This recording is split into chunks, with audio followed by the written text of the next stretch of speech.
right, folks, welcome back. Welcome back. Our conversation today that we had to take you back to, and we definitely don't want folks to forget about it because when it's not in the news, what we end up with is a conversation that you may have thought was over, that you thought something was done about it. And I'm just as guilty until I had the opportunity to meet this lady last Friday and ask the questions and got some very stunning answers. The lady that I am speaking about, who I think is one of the nicest people that you'll ever hear and talk to, is Miss Mona Hardin, the mother of Ronald Green. Miss Mona? Hi, good afternoon, Gerard. How are you? I'm anxious. I've been waiting on this, and what are the chances of us running into each other after such a gap in time? And Absolutely. Here we are. Thank you. Well, let me tell you, it was a pleasure meeting you. I hope this is not the last time that we talk, but I definitely enjoy talking to you about other things as well. But when I wanted to get some of the information, honestly, though, Miss Mona, I thought that everybody was going to jail, and this was classified by the FBI as a civil rights violation. But you say otherwise. Oh, most definitely. And for them to even say that, they're ignoring what they see. We're the 10th of next month will be 4.5 years. 4 years, 6 months. Jeez. And, for them to even give the case back to the DA Belton when they had it and say they couldn't even verify because they couldn't see who exactly pepper sprayed Ronnie. So they're overlooking everything that led even up to that, and what happened transpired even after. This is the FBI. So the FBI gave the case back to DA Belton, yes. And their reasoning behind that was what? Associated Press printed that out. Yes. No, I didn't hear that part. So what I'm basically saying is that they don't know that this is a civil rights violation. It's all the question marks. I mean, when Ronnie was first murdered, and we had a lawyer, almost signed immediately, and within 2 days after signing the contract, he got a hold of us and told us he had to tear up that contract because he was afraid. What? Yes. He was afraid for his family. He was told to get out. And this lawyer, we found out, was he was a state trooper himself once upon a time. Him and his other partner were both former state troopers, and they had a law firm. So he was scared. And he told us, he said, "You're dealing with the state of Louisiana." I mean, you could see him; he was just petrified. And within 48 hours, he threw. I mean, it's like we were. It's like we were. Everything that's happened in all the course of this, it's like Ronnie was killed repeatedly by everyone who's been throwing this under the rug, just glazing over everything. I mean, and just watering it down. It's like they don't want to hold these cops accountable. That's it. It's condoned, And I'm sorry for stuttering and no, that's okay. Because that's all right. We fine. Yeah, it's like we're in total disbelief, And one of the state troopers, if I'm not mistaken, has also been reprimanded. Almost trying to. They took his job because he wanted that video footage, which was the body cam. He wanted that to get out because he saw it. And I don't know if that was him that released it. I don't want to put that out if it was. But they kind of threw him out of being a state trooper. He can't be a state trooper anymore. I'm not sure which one you're talking about. There was one that was fired, but he was fired for something else that wasn't Ronnie. Okay. So do you think, though, that this is moving or not moving? Why did, and D.A. Belton, I thought that he was prosecuting them and indicting them. The question marks is all around him, too. How he presented this to the grand jury, it's all of the above. Everyone, and I am not going to sugarcoat nothing, everyone who's had their hands on my son's case has been complicit, because we're going into 4.5 years, and now we got John Belton at the beginning of the year putting Hugo Holland in this, and all he could say is Hugo Holland doesn't like to lose. I got him because he doesn't like to lose. Mm-hmm. But you have all the troopers, the 5 indictments going down to where this bill of particulars weren't met by Hugo Holland and D.A. Belton. This is common law practice. When I was told it involves multi-state troopers, you have to basically put the details. What happened in this frame, the videos, what officer did this at this time frame. You had to basically mark it and put it in words, and it wasn't done. It was simple homework. Mm-hmm. I'm a little disturbed too that they can't look at this and say this is a civil rights violation when, number one, on the body cam you can actually see your son laying on his belly, and they are dragging him by the shackles on his feet. Mm-hmm. And that to me is a violation of somebody's civil rights. He's already restrained. So, and they say that the DA is our attorney, but he's fighting for us. But it's clearly not the case. It's clearly not the case. He's given us every excuse of why his hands are tied. I am running on a small budget. These are his words. I'm doing the best I can with what I have. I can't make any promises here. These are all his words. I mean, and is he scared or something? What is he scared of? I'd like to see the transcripts that was presented and laid out for this secretive grand jury. And we were told that there were things that could have been changed at the very beginning. We didn't want the secret grand jury to be there, and but it all unfolded the way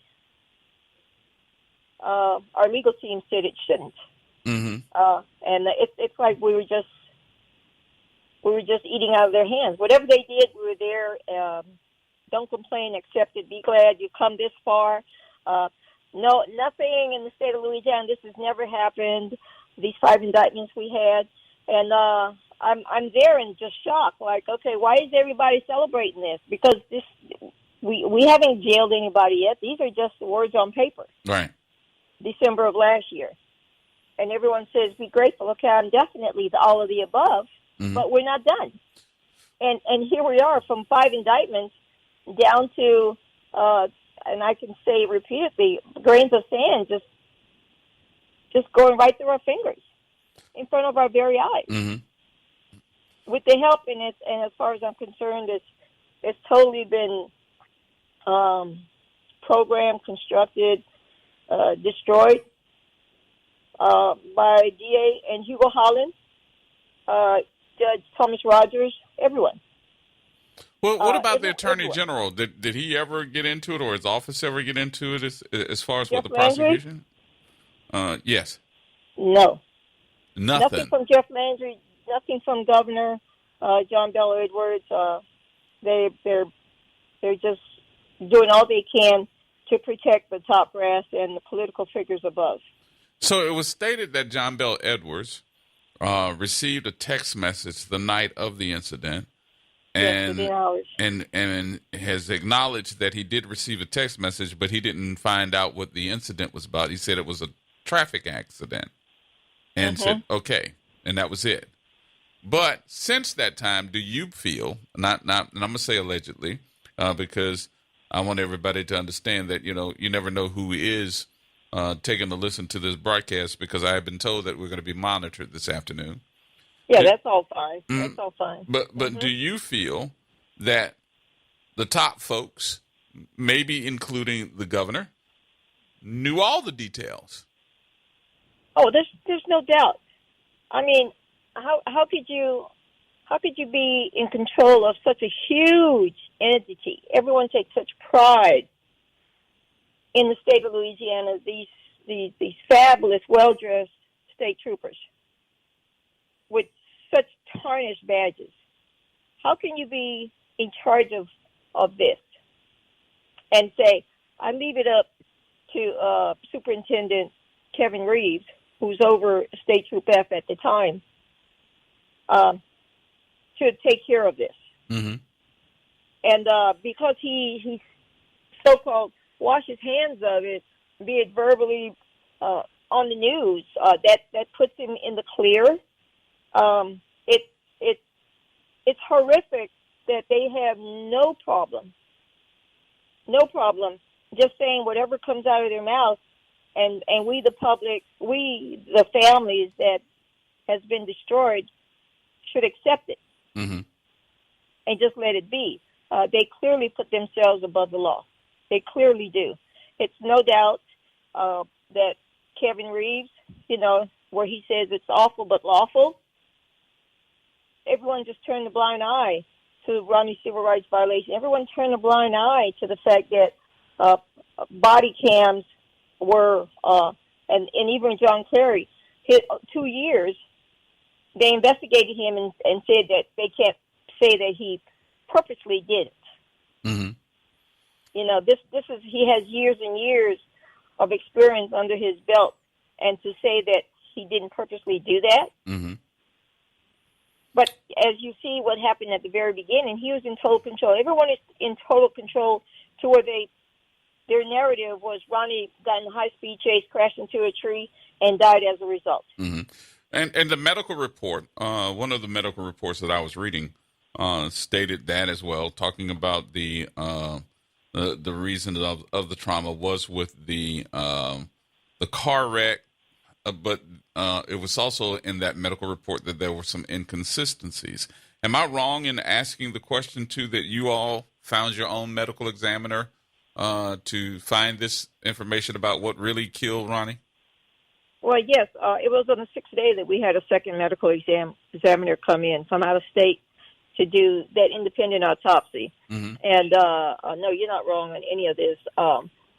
And that's when we found out later, not at that very time, but we found out that Ronnie's organs were missing.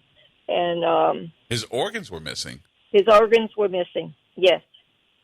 Oh, and, wow. Yes. And because his organs were missing, the medical examiner described what he saw on Ronnie and described Ronnie's tattoos. The funeral director would not let us see my son because I wanted to verify that was my son by his tattoos, and we didn't get to see him from his chin up is all we could see. And Ronnie was under guarded. He had two big guys in the funeral home on both sides, and we guarding were the body. Watch. Yes. And my grandson, he was the first one to see Ronnie within a couple hours. I'd say about 4 hours after Ronnie was killed, and even at that time, he couldn't take pictures, and Ronnie was being guarded by a state trooper. And that was at Glenwood Medical Center. Did they give you any reason behind this? Oh, no. I mean, he wasn't going anywhere, was he? I know, right? This was supposed to be an accident. And that's what my grandson said. Why are you telling us we can't do if he died in a car crash? Something's wrong. Something was wrong with that anyway. Within hours, yes. The network of criminal activity. It happened immediately, but when our families showed up on the scene, we had nothing but resistance. To this very minute, nothing but resistance. I also understand that there was an investigator that was working as a investigator for Louisiana State Police, and he was getting so much pushback, and I don't know if it was threats or whatever, that he just gave up, and they said he resigned. Is that true? Yes. It's a pity, but the fact that the level of integrity that came out of this individual it's so heartfelt. It's so heartfelt. that the ugliness, out of this ugliness, but we have, a handful of good guys, as integrity within state trooping should be. If you want us to treat you as such, you need to behave as such. And the fact that he came to our family, several of them did, and whatever we can do, we're here for you to the end. Oh my goodness! This is just wonderful. This is what keeps us moving. This is what keeps the light lit and has us pushing to the very end. There is no stone we will not turn over. Believe that. Believe that. So, Ms. Mona, one of the questions I asked for those that are listening today, because I see everybody's in shock, one of the questions that I had asked through my contacts through the FBI is this still being investigated? Is that a question? Is this yes or no? Do you think it is, or do you know? Absolutely. I can honestly say I don't know. I can say definitely I hope. There's a level of integrity 4+ years in. The FBI has to come in and fix this. I keep saying, Louisiana, please right your wrong.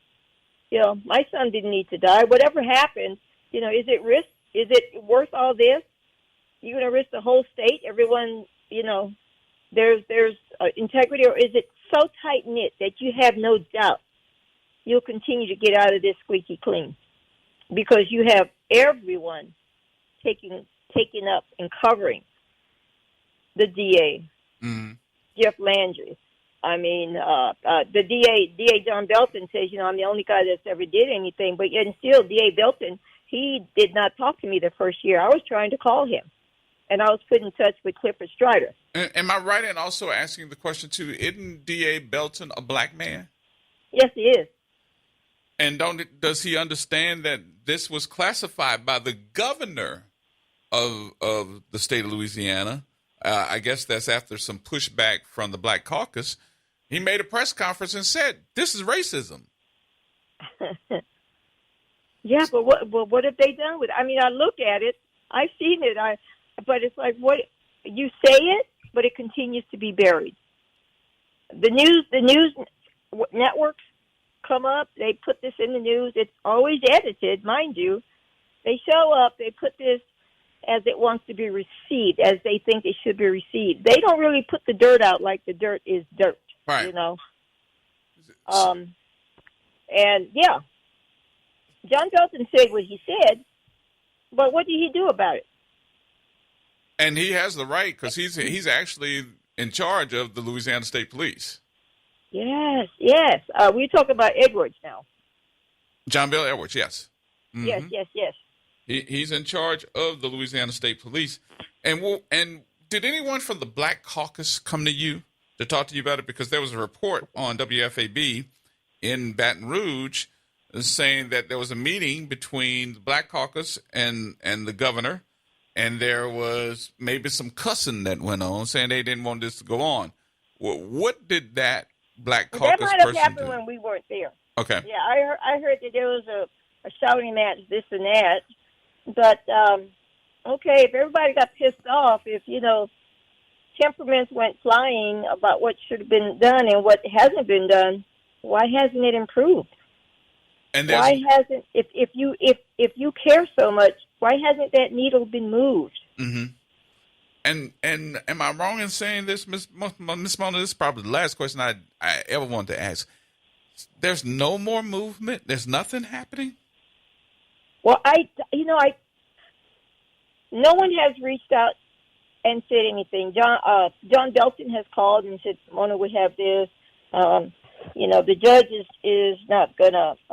The judge is not denied the motion to quash. But with the feds, the DOJ, when I asked, has there been a conversation? He says, I've exhausted by, I've reached out to them and they're not, and I find that really troubling that he would say that.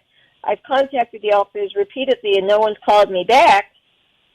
The district attorney. Really, and he said that more than one time. The district attorney is saying that he called the DOJ and nobody has called him back. That's exactly what he said. He said it more than once, and you could print it. And he says, maybe you'll have better luck if you reach it. And I said, I will. And he said, and I said, well, give me the numbers. And I said, because all I have is what I've always had. And I've written an email to at least 15 people I CC'd on the very beginning, and the fact that I'm having no cooperation all the way across the board. And I had no answer. So a sitting district attorney that's calling the Department of Justice to say I may have a civil rights violation case, they not calling him back, Miss Mona. They called me back, and I ain't got nothing to do with none of this. You know. That's what he said. He said, you have better luck. You might have better luck if you call them. He said, I've tried, and I've gotten nothing. I just don't think that's something's wrong with this. This something's really wrong. Of course. Is he scared? We're not done because it's like they treated me like I'm just a stone up dumbass. Mm-hmm. They, and excuse me because that's all right. You good. I go there and this is how I repeatedly get treated. I haven't gone there cussing and screaming and showing my behind like I really feel the core of me. I'm so angered that Louisiana has no problem sweeping the death of another black man under the rug, in spite of what the video says, in spite of who you see who is taking part in this, in spite of the fact that you have a special committee put together by Clay Schexnayder to bring everything to surface, mm-hmm. and you have IT officials saying that the government-issued phones were sanitized. Right. They're sterilized. And repeatedly so, in the midst of an investigation. Right. The coroner, Abby Boone, signed off on Ronnie to be cremated in the midst of an investigation. And no one questions it, in spite of the fact that I'm screaming, what are you going to do about this? What are you going to do about that? But to say you have this special committee and you have everyone, almost everyone, John Bell Edwards was omitted from that repeatedly, governor. Mm-hmm. But you have all these people called up to the special committee speaking on what they knew. The phones being sanitized. Why the top brass, it's repeatedly, through the blessings of John Bell Edwards, were promoted, retired. I mean, you had a total shift of all white top brass. Now you got mostly all black, supervised by Lamar Davis. Mm-hmm.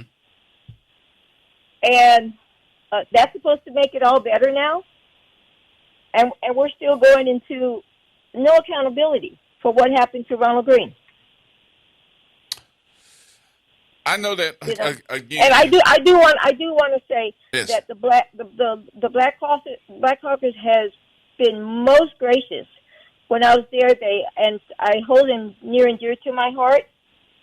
And I want to say, I understand where I didn't at first, but I see where everyone's hands are tied, and how this is a political chess match. I mean, and everyone is, and I'm not saying that pointing fingers at the Black Caucus, but I'm saying the fact that I see what it takes. I see the politics and how you have to be strategic in what you do. Mm-hmm.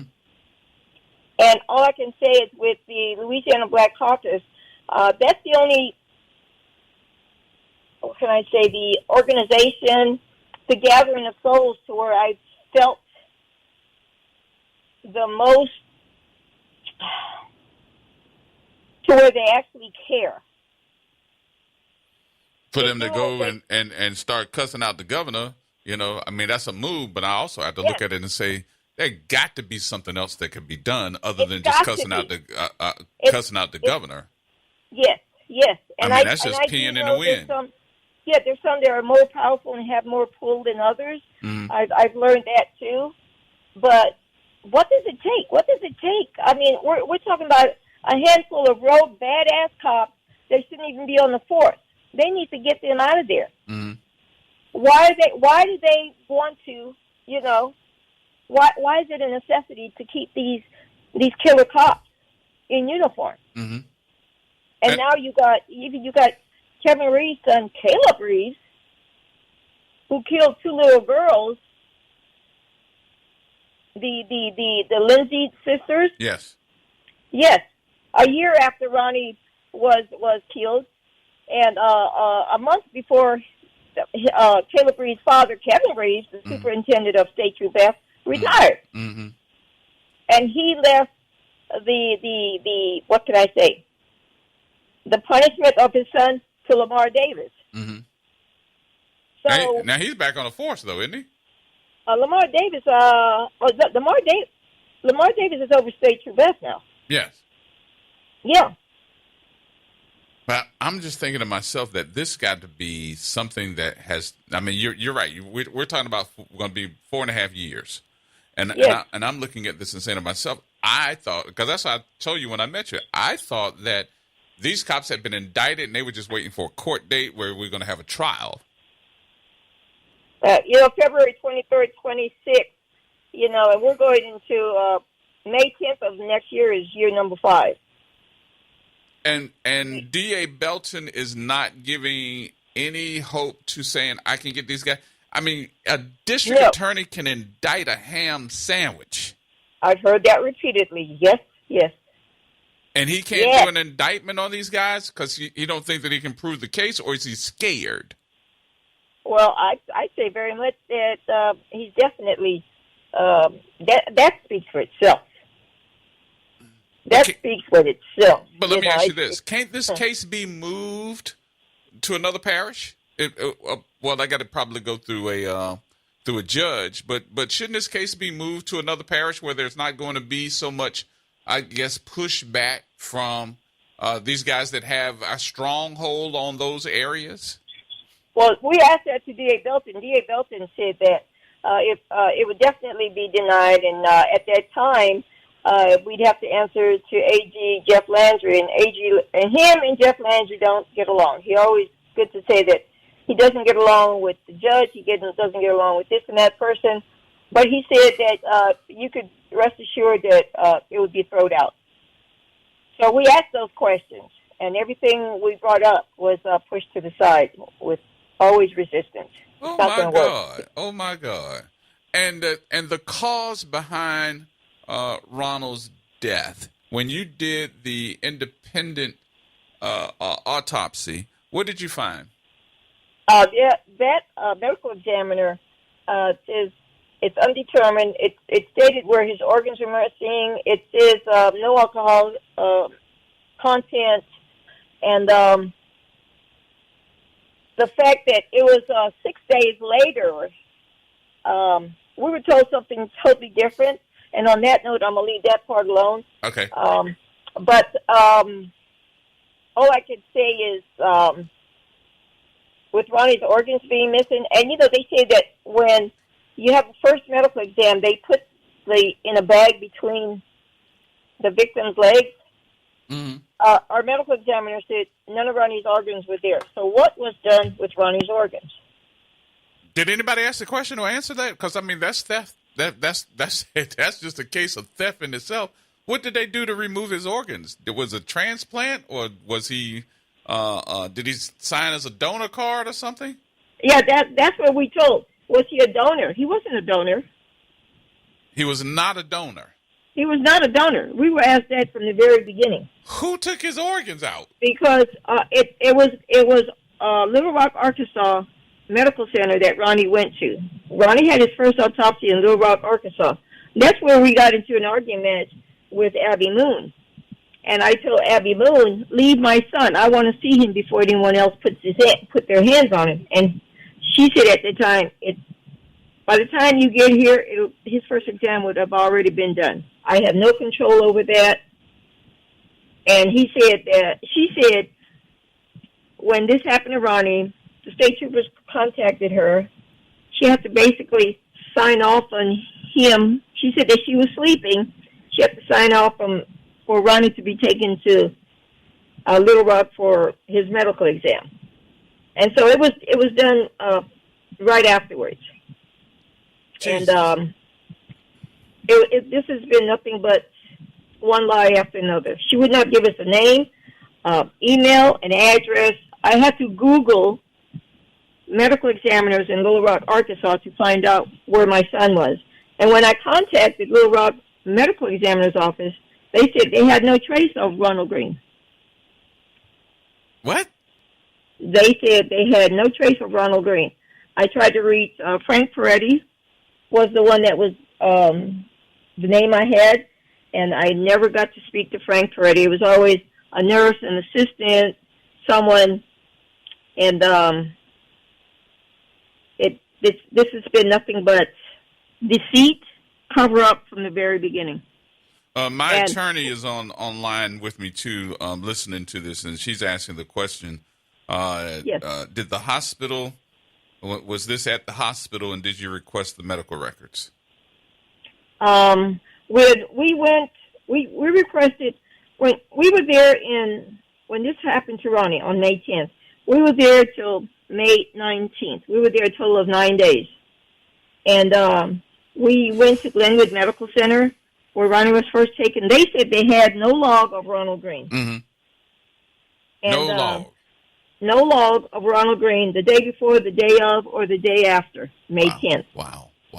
And, yes, we spoke to the director, the assistant, a doctor, and we were there over an hour and a half trying to get answers.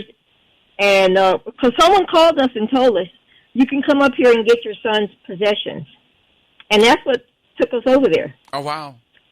And someone even called and told us you could come to State Troop F and get your son's possessions. We went there, and they said, well, nobody called from here, made that call. And I said, well, someone sure did call, but this is what I tell you, there were whistleblowers all over the place. Mm-hmm. When we went to State Troop F, the compound, that's when we saw the car that Ronnie drove. And we saw that there was nothing wrong with it. Right. Not to mention, we were able to take pictures. It was in the within the compound, the chain link things. But we also saw, within hours, my grandson that went to see Ronnie mm-hmm. when he first was killed. I told him, he said he knows the location where they said Ronnie hit the tree, and he took a video all along that road, a little mm-hmm. small dirt road, chain link fence on both sides, trees here, shrubberies there, and nothing was damaged. You could see where no skid marks.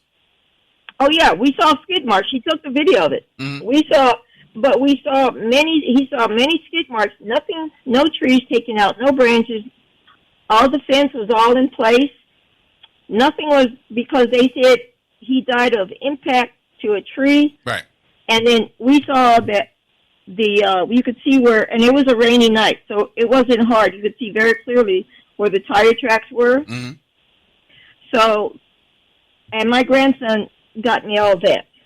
So that grandson, and there's yes. a photo of the Nissan vehicle that Ronald was driving. Didn't look like there was. I mean, if there was a frontal impact, the airbags would have deployed. You would have seen the damage in the front of the car. The car didn't look like it was damaged. I mean, it had maybe little scrapes and bruises on the side of it. Yes, you could see where the side had scrapes along the front, the driver and passenger doors. Right. You didn't see where it was caved in. Right. The front was not caved in. You could even see the where airbags weren't deployed. And exactly. And even in the body cam, when they opened up the door and was cussing him out, they opened up the door, and Ronald's sitting in the car. Exactly. So there was no deployment of airbags, and if there was a accident, how did they just walk up to the car and open up the door and tell him to get out? Exactly. So, exactly. Miss Mona, hold on 1 minute. Hold on 1 minute here. Let me do this because I'm still trying to gather everything you said here. I got to play a couple of commercials here. I'm coming right back. Okay. All right. Hold on just a minute. We'll be right back. Yes, Mona Hardin is our guest today, the mother of Ronald Green. Y'all. More coming up in a minute. Everybody hold tight. The Reality Check on WBOK 1230 AM. All right, folks, welcome back. Gerard Stevens with you. My guest today, Miss Mona Hardin, who is on the phone with us, having this conversation. Miss Mona, thank you so much for being our guest today. Unfortunately, I am hearing all of this probably for the first time, and some of this I had no idea that we were talking also about the removal of his organs. Yes. It's so nasty. It's so, but you know what? Even with the other, and I hate to say it in comparison with the other travesties that's happened there, you have a lot of the same deceitful behavior happening with other victims of police brutality. As I'm talking to other families, and not only in Louisiana, in other of the outlying states, yes, it's like they work in unison with each other. And I know that you are too, and some folks are maybe not even knowing this, but I'll be the first one to tell it because I saw it for myself. You are now in support mode for a lot of other mothers, a lot of other family members that may be going through some type of tragedy with the death of their loved ones. You're not just advocating for your son; you're sticking up for them as well.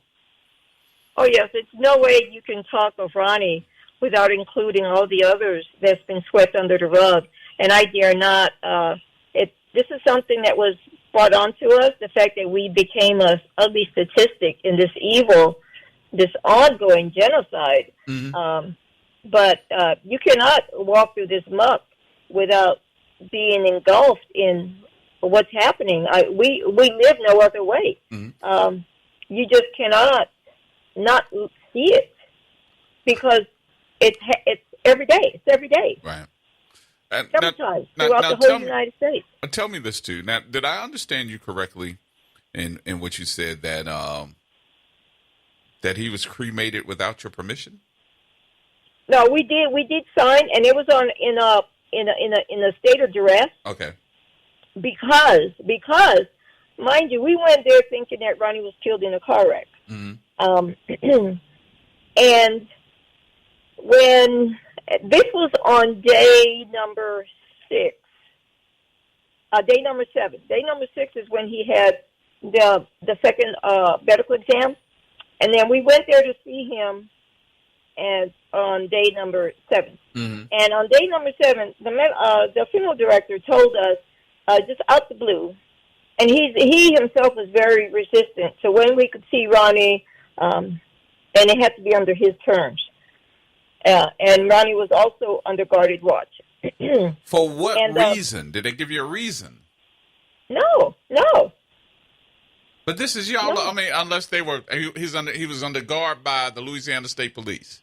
Well, no, he was his own. They were plainclothes, hefty guys. But you knew that they were working for the state troopers. Those two guys, I didn't know who they were, and I still don't. All I know is they were two big guys. They had no identification, no cards, nothing. No. We didn't ask. And I had the treatment. It just seemed to be a norm. It was so ongoing from the very minute we made our first phone call. The bullying, the scare tactics. I mean, we were definitely being watched, and we kept being asked, how long are you going to be here? When are you guys leaving? But as far as the signing of Ronnie's cremation, he told us, the funeral director said, you need to get your son off of my premises. What? Because my employees are complaining of the stench.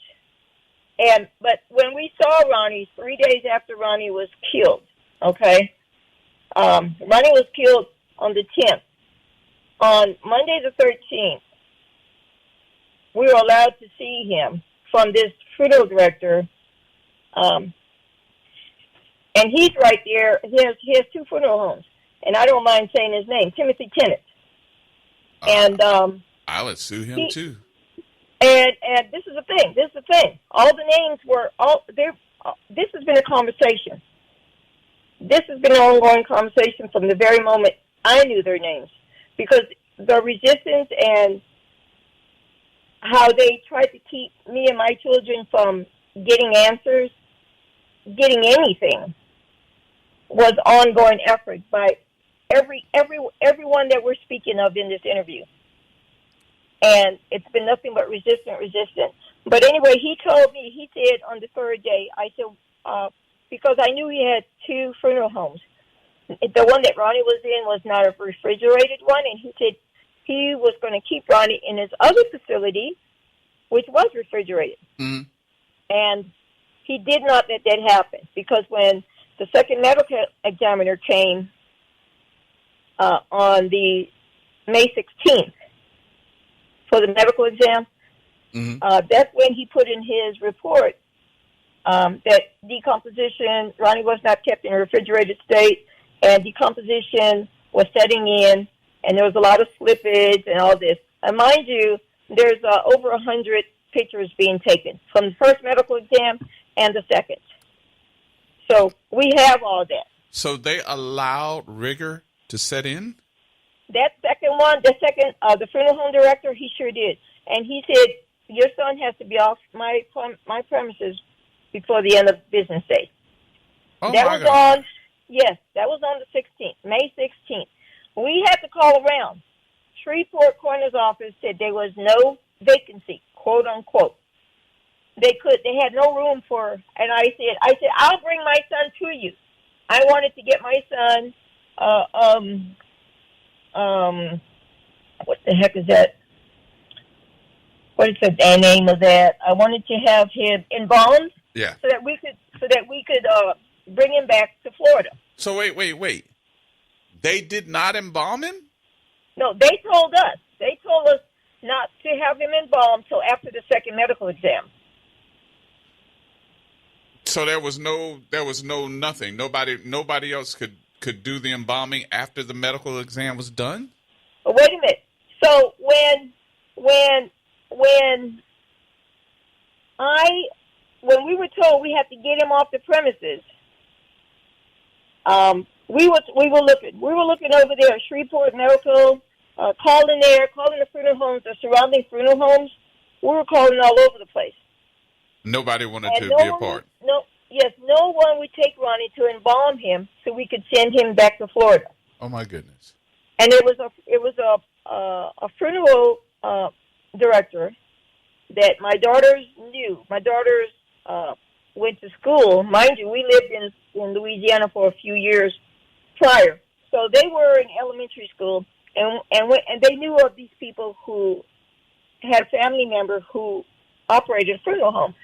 We were able to talk to that individual, and it was that individual that said, because of how Ronnie was killed and the involvement with state troopers, no one is going to touch it. He's very sorry. He was wholeheartedly sorry with his statement to us, but we understood. We understood. And so I asked Timothy Tennant, can you please embalm my son so I can take him home? And he said no, because he's decayed. Jesus. And he could not, because decomposition was too bad. And we were like, well, you allowed it. You allowed it. Right. Embalm him so we could take him home. I'd sue everybody. I'm sorry. I just had to sue everybody. And this is the state of duress I say. And we were there with a couple friends from the surrounding area, and my 2 daughters and my 8-year-old granddaughter. Yeah. Miss Mona, hold on again. Hold on 1 minute. Hold on. I don't want to let you go yet. I know I told you probably about 30 minutes, but you informing me on so much stuff. I'm sitting here. I need a drink. I need some scotch or something. I'm like, Lord, have mercy, Jesus. Hold on just 1 minute. I'll be right back, okay? Okay. All right. Mona Hardin with us. I don't even know what to say. Yeah, I know I'm calling the pastors after I get off of this gun, because we need a prayer or something around here. More coming up, folks. News is next. Everybody hold tight.